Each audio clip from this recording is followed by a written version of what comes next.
PSC റാങ്കറിലേക്ക് എല്ലാവർക്കും സ്വാഗതം. PSC ഇപ്പോൾ 10th ലെവൽ കോമൺ പ്രിലിമിനറി എക്സാമിനേഷൻ്റെ കാറ്റഗറി നമ്പറായിട്ടുള്ള 134/2023 ഉള്ള store keeper state wide Kerala state poultry development corporation ലിമിറ്റഡിലേക്ക് 9,190 മുതൽ 15,750 വരെ പേ സ്കെയിലുള്ള പോസ്റ്റിലേക്ക് തിരഞ്ഞെടുക്കപ്പെട്ട പ്രൊവിഷണലി എലിജിബിൾ ആയിട്ടുള്ള ഉദ്യോഗാർത്ഥികളുടെ മെയിൻ എക്സാമിനേഷൻ എഴുതാൻ വേണ്ടിയിട്ടുള്ള എലിജിബിലിറ്റി ലിസ്റ്റ് ഇപ്പോൾ PSCയുടെ വെബ്സൈറ്റിൽ പബ്ലിഷ് ചെയ്തിട്ടുണ്ട്.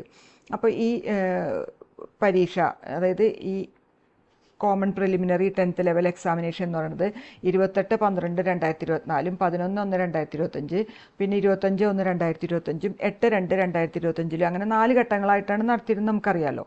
അപ്പോൾ ഈ രജിസ്റ്റർ നമ്പർ ഈ തന്നിരിക്കണതിൽ ന്യൂമറിക്കൽ സീക്വൻസിലാണ്, അല്ലാതെ സ്കോറിൻ്റെ അടിസ്ഥാനത്തിലല്ല ഇപ്പോൾ ഈ എലിജിബിലിറ്റി ലിസ്റ്റ് പബ്ലിഷ് ചെയ്തിരിക്കുന്നത്. അപ്പോൾ നിങ്ങൾ ഈ ലിസ്റ്റിൽ ഉൾപ്പെട്ടിട്ടുണ്ടോയെന്ന് PSCയുടെ വെബ്സൈറ്റ് നോക്കി നിങ്ങളുടെ രജിസ്റ്റർ നമ്പർ ഉണ്ടോയെന്ന് മനസ്സിലാക്കുകയും അത് ഉണ്ടെങ്കിൽ അതിന് മെയിൻ എക്സാമിനേഷന് പ്രിപ്പയർ ചെയ്യുകയും ചെയ്യാം. ഇനിയിപ്പോൾ ഈ ലിസ്റ്റ് എന്ന് പറയണത് മെയിൻ എക്സാമിനേഷൻ എഴുതാൻ വേണ്ടിയിട്ട് മാത്രമുള്ളൊരു എലിജിബിലിറ്റി ലിസ്റ്റാണ്. ഇനി ഇതിൻ്റെ കട്ട് ഓഫ് മാർക്ക് എന്ന് പറയണത്, അതായത് സ്റ്റാൻഡർഡൈസേഷൻ പ്രിലിമിനറി OMR ടെസ്റ്റിൻ്റെ സ്റ്റാൻഡർഡൈസേഷന് ശേഷം 77.1892 മാർക്കും അതിന് മുകളിലുള്ള മാർക്കും കിട്ടിയവരെയാണ് ഈ ലിസ്റ്റിൽ PSC ഉൾപ്പെടുത്തിയിട്ടുള്ളത്. പിന്നെ റിസർവേഷൻ കമ്മ്യൂണിറ്റീസ് അവർക്കൊക്കെ ഈ മാർക്ക് താഴ്ത്തിയിട്ടുണ്ടെന്നാണ് പറയണത്.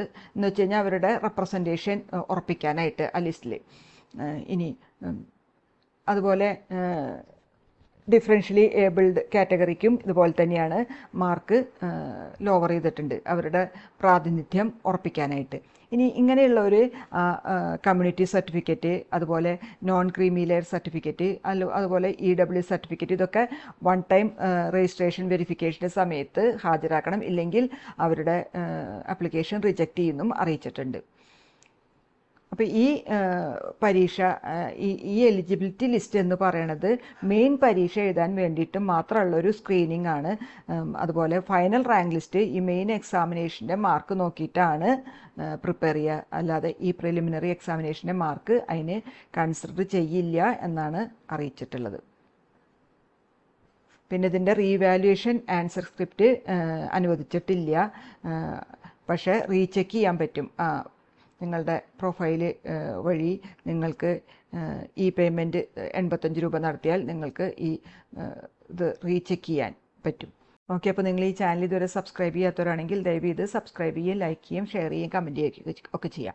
ഓക്കെ, നിങ്ങൾ ഈ ലിസ്റ്റിൽ ഉൾപ്പെട്ടിട്ടുള്ളവരാണെങ്കിൽ നിങ്ങൾ ദയവ് ഇത് ആ കമൻസിൽ നിങ്ങളുടെ നമ്പർ ഇൻക്ലൂഡ് ചെയ്തിട്ടുണ്ടെങ്കിൽ ഒന്ന് ദയവ് ഇത് അറിയിക്കുക. Okay, thank you.